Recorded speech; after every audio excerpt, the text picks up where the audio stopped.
Cool Suresh பெரிய அளவில் எபிசோட்லாம் பார்க்கலங்க. ஆனால் கடந்த 2 நாட்களாக தினேஷனுடைய அந்த அர்ச்சனாவின் அட்டாக்கை வந்து கேள்விப்பட்டு வந்து கேட்குறாரு, என்னதாம்மா அது அப்படின்ன உடனே, இல்லைண்ணே நான் வந்து உண்மையாலே அவரை வந்து எனக்கு பிடிக்கும்னு தான் நான் நினச்சேன்.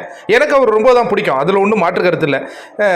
இப்போ டிக்கெட் டு ஃபினாலேலாம் கூட என்ன பேர் சொன்னார், அப்போ கூட அது ஒரு டையில் வந்தது. அது ஒன்றும் நான் இப்போ பெருசாக கூட எடுத்துக்கல, பட் கஷ்டமாக இருந்தது, பட் எடுத்துக்கல. ஆனால் நான் அதாவது எனக்கு அவரை பிடிக்கும், அவருக்கு என்ன பிடிக்கும்னு நான் நினச்சேன். ஆனால் அவருக்கு ரவினா மணி விஷ்ணுவை தான் பிடிக்கும் போல இருக்கு, என்ன பிடிக்காது போல இருக்குண்ணே.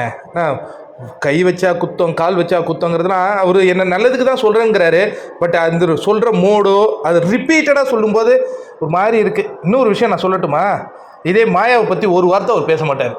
மாயா காரு அப்படி தான் சொல்லுவார். ஏன்னா அதுதானே என்ன எல்லாருமே சொல்கிறதுக்கு இல்லை அப்படின்னு அந்த பொண்ணு வந்து கூல் சுரேஷ்கிட்ட சொல்லுது. கூல் சுரேஷை எடுத்து சொல்கிறாரு, இல்லை 2 நாள் 3 நாள் தான் இருக்குது, ஒன்றும் கவலைப்படாதமா முடிச்சுட்டு போயிடலாம் அப்படிங்கிற மாதிரி சொல்கிறாங்க. என்ன நடக்க போகுதுன்னு பார்ப்போம்.